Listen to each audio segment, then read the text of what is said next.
gonna lighten the mood just a little bit. Can't say there was any darkness on this one, but like Shorty and Wags, that was a staple spot as just eating. Everybody went to Shorty and Wags on 38th and Nicollet, and they used to say them fries salty as hell. But we used to always like the fries. Sometimes I just go get the fries. They're like round fries. And we go to Shorty and Wags. We be eating up out of there. Like when me, Stack Doe, and LT had our shop on 38th. Now remember, this was 2007. I started my internship halfway through that year. It seemed like when the shop got broken into, it's like I went right into my career. It was almost like, okay, we were getting ready to close down. What am I going to do? You see what I'm saying? It was kind of one of them kind of things, because remember, I wasn't working a full-time job at that time. I was fixing computers at the shop, and I'm still hustling. So that was what I needed in my life. But remember, that came about only because I went to the Digital Career Academy in North Minneapolis. So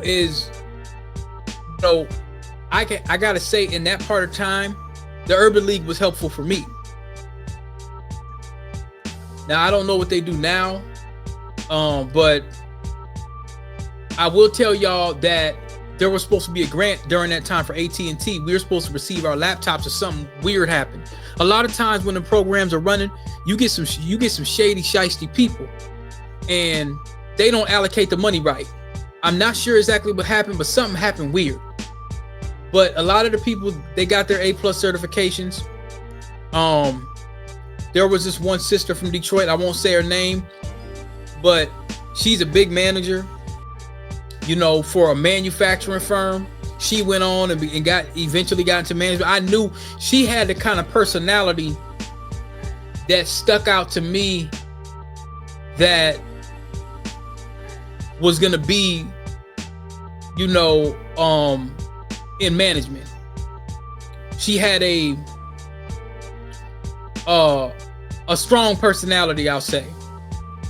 She wasn't rude, she just had a strong personality, and I knew that wherever she was gonna go, when I was in that class with her, I said, yeah, I could tell she's gonna go far. So she's a big IT manager now. She was in that class with me. There was a couple people in that class. There was this one dude, this brother from Chicago, he designed my first graphic design, logo, Divine Web Design. Let me see if that brother's still around, because I want to start shouting out some of these black businesses in these stories, because I forget about them. Man, is that okay? Now, it was called Divine Web Design. He used to make some cool websites too. It's a couple of them called Divine Web Design. I know that ain't him, but he was in that class with me. Cool dude. So he was in that class with me, and that was like I said, that was an extremely pivotal time in my life. When we had the shop on 38th and Nicollet, check on him real quick. That's why I like this pause. No, I guess, man, this pause button is that deal. I like this. So, and I'm gonna get a better camera, y'all, but I'll get a better one. But this one seemed like it's working cool. So now, this was such a pivotal time in my life, because remember, I'm not on the block no more. I'm not going from place to place and on the block no more. One of my guys, he didn't want in on the shop this time. You see what I'm saying? So it was just us three. You see what I'm saying? And then Stack Doe had his younger brother in there doing the clothes. And so it was really their shop. Really. I was just in there selling the CDs and mixtapes and just doing the computer repair. So that was my whole main thing, was the computer repair and the mixtapes and stuff like that. So I paid half, and then they paid half. So the rent was like $800 a month or something like that. And so a lot of times I would be short, because things weren't selling. They had to take money out their own pocket and buy these clothes. We were trying to make it like a boutique. There was a time, this was a good time too, man. We was, because like I said, we all came up, we all went to school together. And we used to eat at Shorty and Wags damn near every day. I'm surprised we didn't have no problems or whatever like that. But then there was a black-owned business where they used to cook their food and then they bring it to us. And it was called Fast Chicken or Lightning Chicken or something. They had a website and we used to order off there like all the time. We used to constantly break bread with them. And then across the street, you had the Asians where they cooked. It was like a spicy rice with a chicken or so. It was fire. I don't know if they still there. Matter of fact, let me see if they still there. Let me see if they still there. And we gonna do the D building analysis. I had made a song when I was recording and stuff, breaking down every single thing that happened. Like it was the adventures of DP on steroids. So all these stories that I'm telling y'all of all these things that was going on, I'm going to break down bit by bit for the whole song. I might play the entire song and then go back and play the song and explain story by story on exactly what was happening during that time. You know what I'm saying? These are actual real events that was going on. It was talking about school. It was talking about stuff that I saw in Minneapolis. And I was like, and I named it D building. And I just threw a picture of it. I stayed in D building. But when I had that Riviera and I sprayed it, and I was like, okay, spraying it cost 3 racks. That picture was after I lived there. I went back and I had my little brother take pictures because I was taking pictures because I was doing an album. You know what I'm saying? I probably just started too late. You know what I'm saying? I made an album called Welcome to the Woods, and I probably just started too late. I probably was too old. You know what I'm saying? People are saying I wasn't, but I was probably too old. You know what I'm saying? So immediately I got into tech training and stuff, and that my career went even further. It just kept going up and up and up and up. So, man, Shorty and Wags, man, shout out to Shorty and Wags, man. Shorty and Wags, I want y'all to see something. Shorty and Wags, they still have, let me see here. Can I go back? So let's make this a little interactive. So Shorty and Wags, they actually got seasoning you could buy. It says there's a franchise. So it says there's franchise in California. They're not doing it in Minnesota no more, but I thought it started in Minnesota. Maybe it didn't. But, maybe I thought it did start in Minnesota. I could have sworn it did. Because look, Shorty and Wags, man, it showed a dude in Newport. The original Shorty and Wags chicken wings. And it shows a guy in Newport. That's where I bought Newport, Minnesota. Is where I bought that two-door coupe, that LeSabre, that the lady on 66 in Richfield crashed into when I was on my way to open up the shop. You see what I'm saying? When I was on my way to open up the shop. Matter of fact, the shop I think was already open. I was just starting to kind of open it in February. So it crashed in, I think I might have crashed that car maybe in April or something like that. But we opened the shop in I think March. But this is the legend right here. This is the dude. His name is Shorty.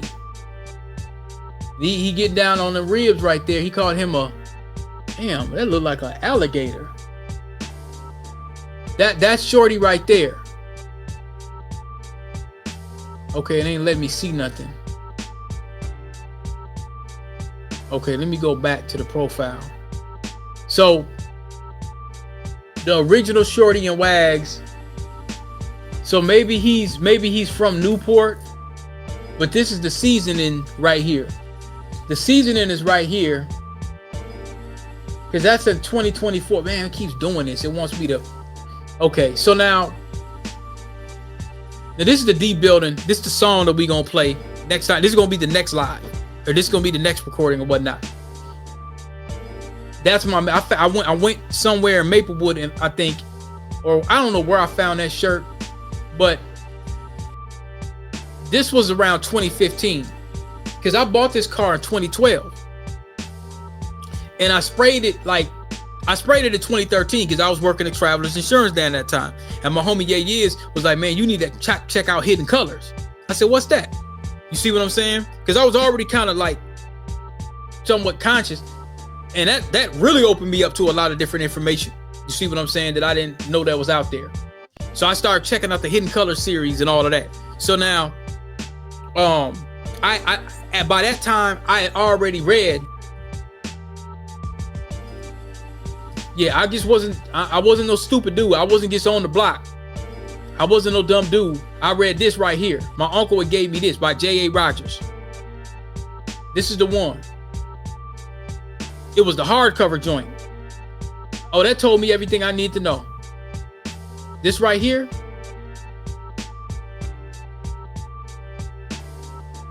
I might make that my little, you know what I'm saying? I might make that, yeah.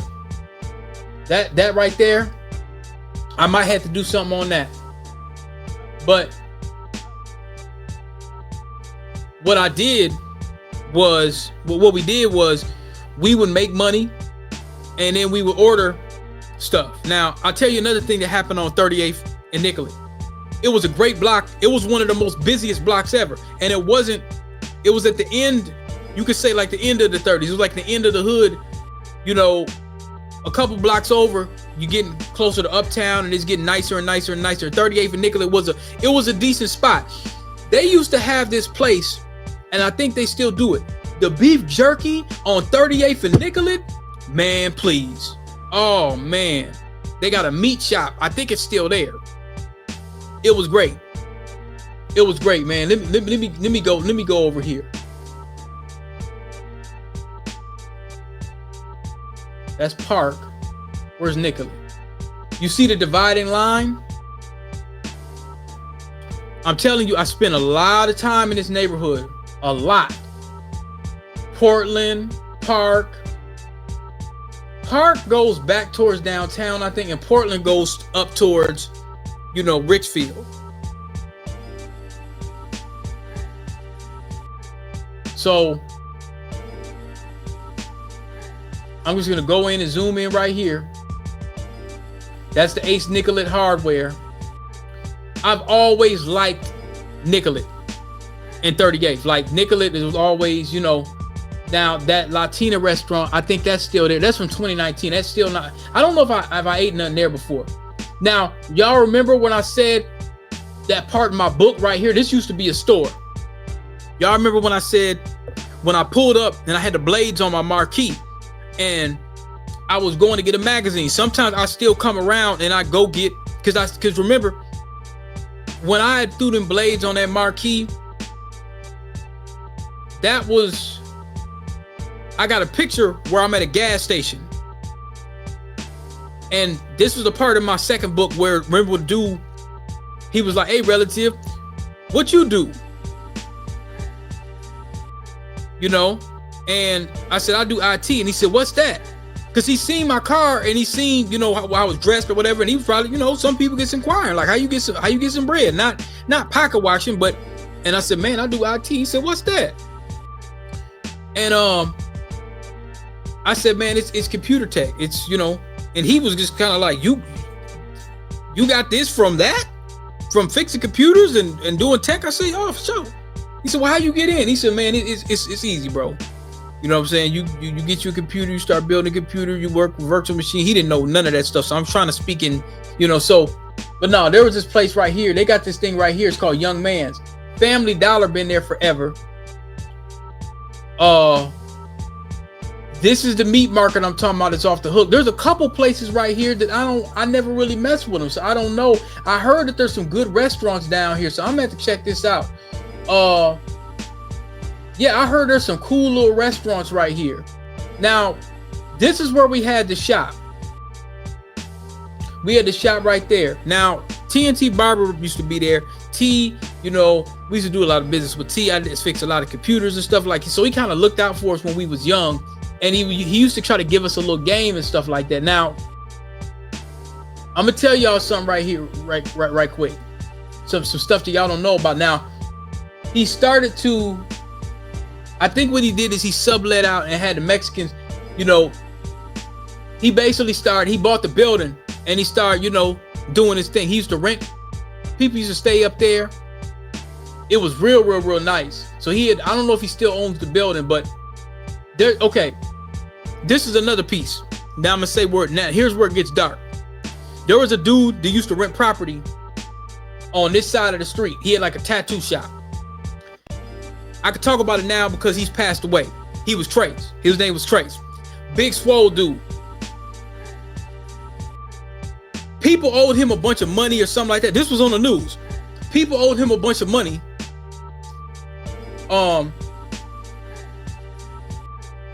And he went out and started, he gets hunted some folks down. Now, the rumor was that he was working. You see what I'm saying? That he was working.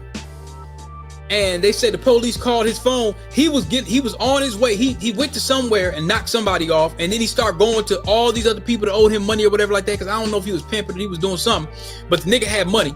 He used to park his truck on the block and just leave it running for hours. And he had like a Porsche, or he had like a Maserati or something like that. He had all this kind of stuff.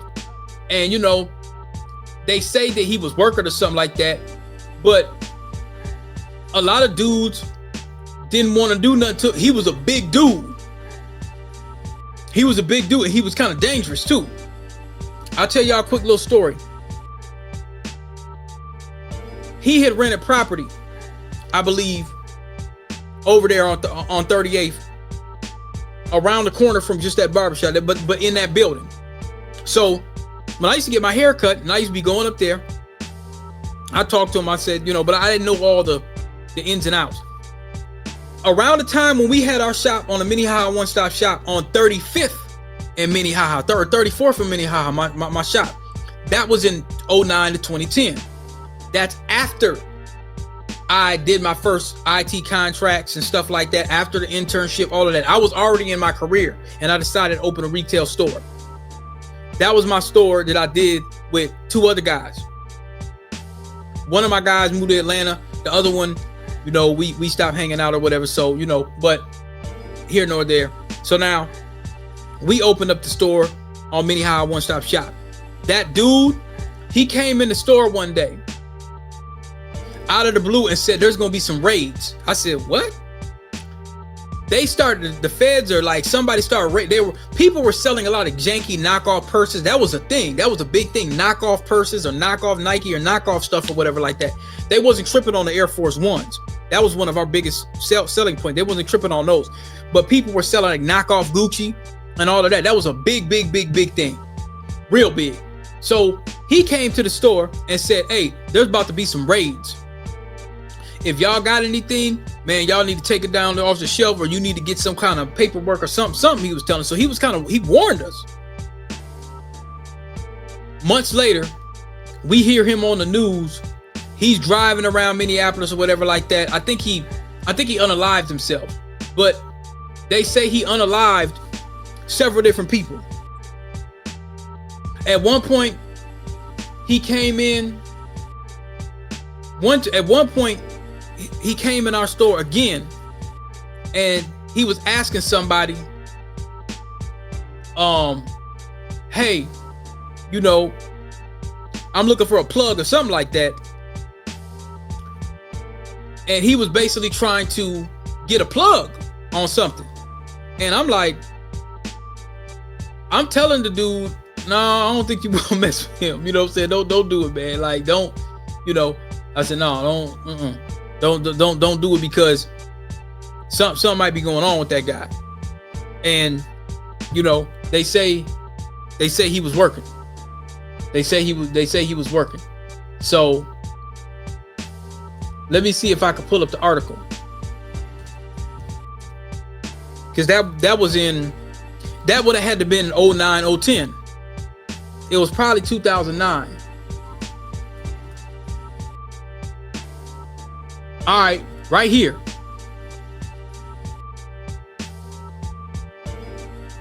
Triple murderer's rage was lethal, but trigger is unknown.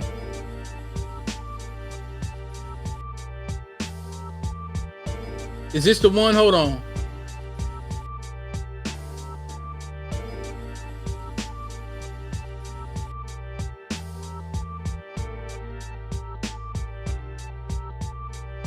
Let me see if this is the one.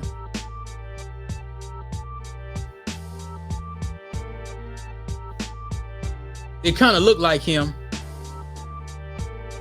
Suspect in the April 29, 2010 killings of Brian Andrew Fisher of Inver Grove Heights and Amy Elise Teberg of Eagan and Jason Rand of Brooklyn Park, all found dead in their homes. A day after Minneapolis tattoo parlor owner Tracy Maxwell went on a rage-fueled methodical rampage that left 3 people dead and another grievously wounded, police in 3 cities tried to unscramble what connected the man to his victims. Maxwell could have been no help. He killed himself as a police detective pleaded with him over the phone to turn himself in.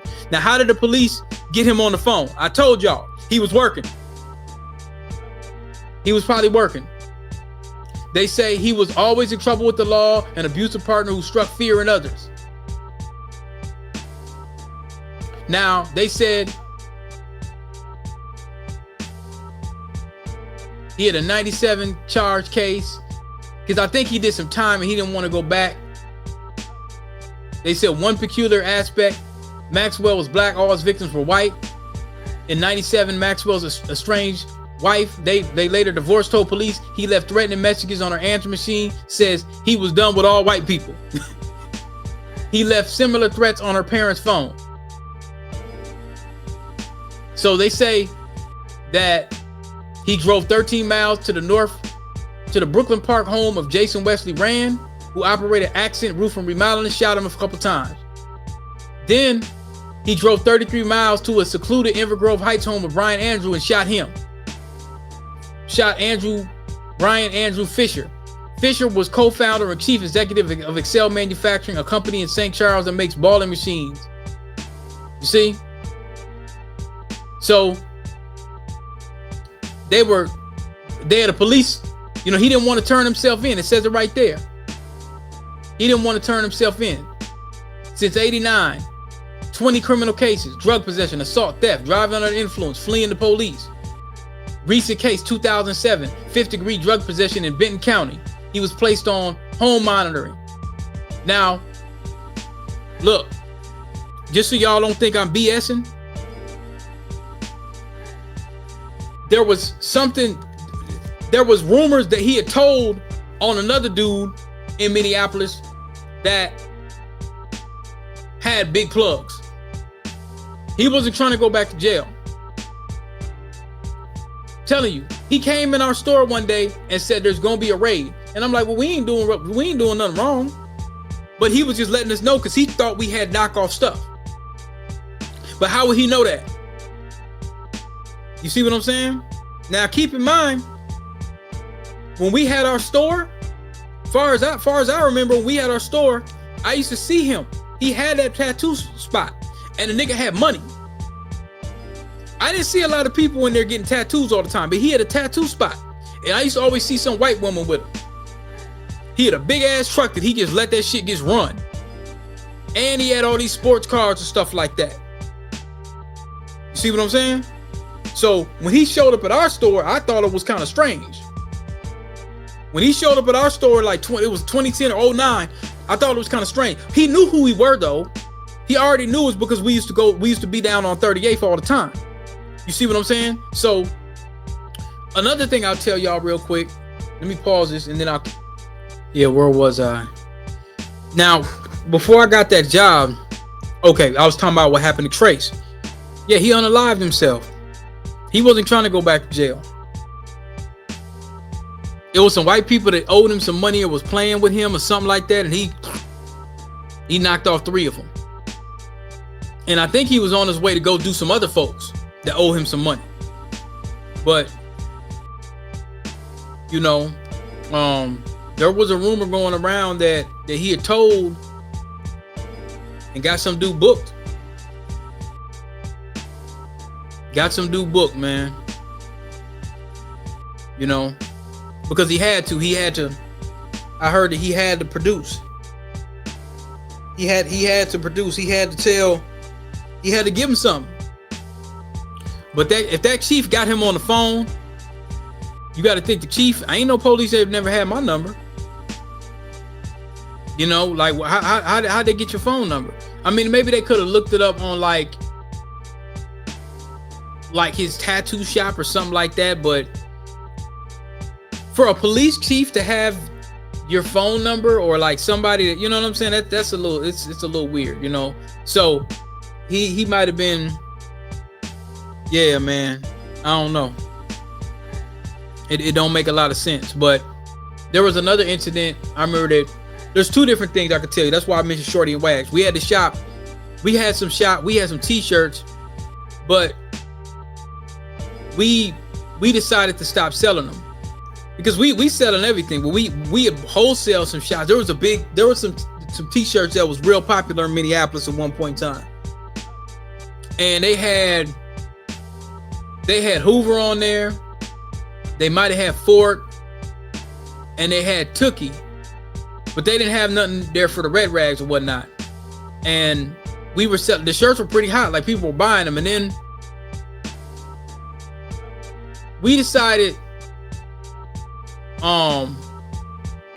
to stop selling them because we didn't want nothing to happen to nobody while wearing them shirts. Now, one of the, like an older OG kind of dude, he bought one. He bought a Hoover shirt. He bought one because, you know, that was his denomination. And he was an old guy, real old, but he had that paper. But he wanted one. He wanted to support us too. But we kind of had a meeting and said, well, you know, if we gonna sell these shirts and then something happens, or if a kid buys them and then something happens, we're responsible for that. So we stopped selling them. I think we wholesaled them back to somebody else or whatever like that. But I don't remember where we got them. But we got them shirts, man, and we were selling them shirts, and they were selling like hotcakes.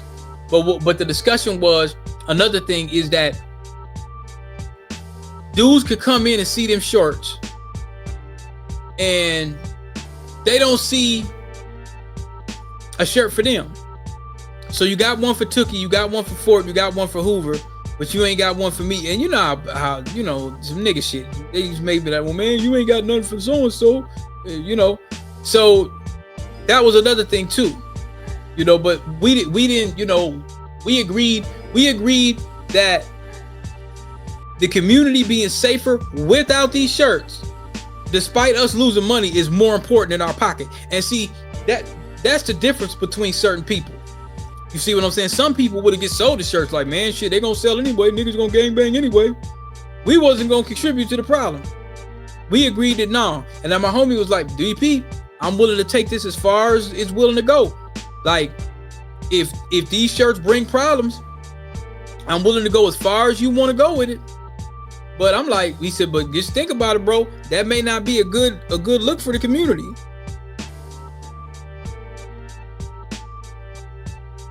Yes, a few chicken nuggets. It may not be good, you know. And we were right by the hood. We was in the hood, man. You know, like it probably wouldn't have been. We sold a lot of them shirts, man. They weren't hard to sell. But we weren't willing to do it. We were like, you know, we thought about it. They weren't even. I don't even think they were in there 2-3 weeks.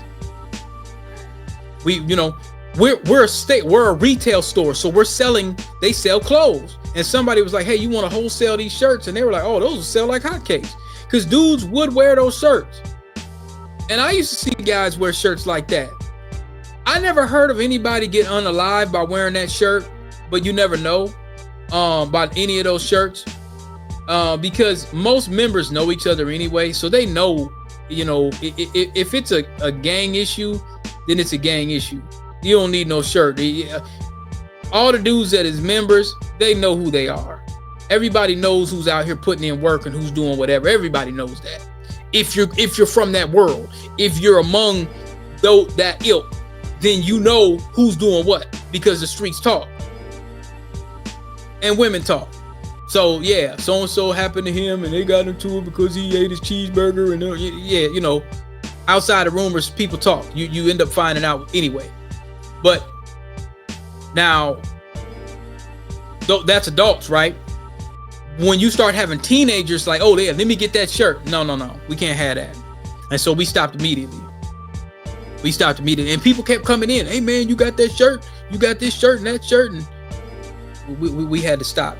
And most dudes that wanted the shirts, that agreed, that would pay for them, we told them why. And a lot of people thought that was very honorable.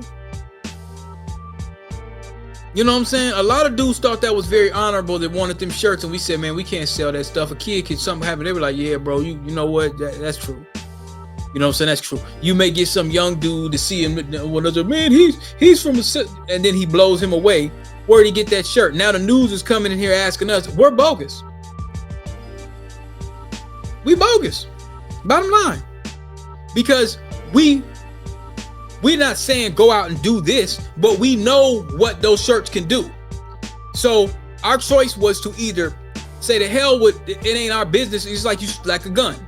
Well, the gun didn't unalive somebody. Somebody did that. Somebody had to take that gun. But did you have anything you could have done to prevent that gun from getting in the wrong hands? Yes, I did. I said, you know what?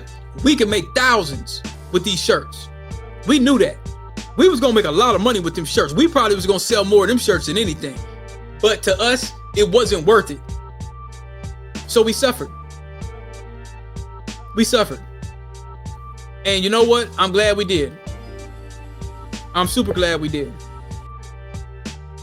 I'm super glad. You know what I'm saying? And people still to this day remember some of them shops that we used to have. You know, so that's a lot of my memories on Shorties and Wags and all that. And there was one other thing where people like coming into our stores because there wasn't a lot of drama and stuff going on. We were like low key. We didn't have the footprint that like Disco T had and everybody else. But like people used to come into the store. Like there was a brother from LA. I'll tell you one more story before shutting this down. There's a brother from LA. He came in the store and I don't know if he had a license or whatever, but he had some big Django Unchained shit. This shit was like I think it was a desert or something like that. He had it just hanging out his pocket. Or like, you know, it was kind of visible almost. And he came in and bought some stuff, and it made me a little bit nervous or whatever, because I couldn't figure out as to why he had it. But then, you know, he said, man, you know, I like y'all shop. He said, you know, he said, man, I'm from LA. So he didn't say whether he was, you know, blue or red. He didn't say that, but I knew he was one of them. And he said, man, I'm from LA, bro. He said, them dudes on 38th, man, they, you know, because he must have went on 38th in Chicago and was going to buy a shirt somewhere or something like that. But he said, man, them dudes are tripping, man. You know, it's kind of disrespectful. I didn't really like it. So I'm assuming he was with the blue team. I'm assuming he was. But this dude, he was from the land. He was from LA County. He was the real deal. But he felt disrespected because he said he was in there trying to spend money on that block, and he did not like how he was treated. And so he said that. And he said, man, you know, he said back home in LA, dudes will respect you as a man first. So he didn't like, I guess somebody was set tripping on him or something like that. And he, you know, he didn't like that for whatever it was. But he basically said, you know, in LA, you at least gonna be respected as a man first. And, you know, he said, you know, I ain't on nothing weird. I ain't trying to make y'all nervous or whatever, because this shit was hanging. This shit was big. This shit was huge. But he was like, man, you know, I'm up here, man. I ain't trying to have no issues with nobody. But look, man, look here. You know, it could get ugly. So, you know, he was kind of expressing himself, not threatening us. He was just, you know, he was kind of upset. But he said it real calm, like, yeah, homie, you know, I'm from LA. You know, and I don't like how they treated me on 38th, you know, so I ain't going up there no more buying no shirts or whatever. So it must have been some shirt he went up there and he just didn't like the vibe. And instead of reacting and giving folks the business, he decided to just come up. He heard about our shop, or he just maybe drove up. Somebody probably might have told him, like, man, go over there to Nicollet and whatever. And he bought a bunch of stuff. He probably spent like $300 or something. You know what I'm saying? So if we would have just had more and maybe had like an alarm and security, we might have still had the shop. But that took a hit on bro, because them niggas stole a bunch of shit. They broke into our shop. They stole a bunch of shit. And it looked weird because nobody took none of my duplications or nothing. I had money in there and everything. So at first, now I know they would have never thought I would have did nothing like that because I wouldn't have.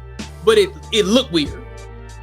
And I told my homies, I said, I know this shit do look weird, bro. It looked like some inside job shit. Like they didn't touch none of my shit. They didn't touch my duplicator to my computer. They ain't touched nothing. Like they just wanted clothes. But then it kind of felt almost like you stole their stuff out of spite. You stole it because, and they come to find out, when we found out who did it, it was some dudes from over Southeast. Some dudes they grew up with. So they knew them.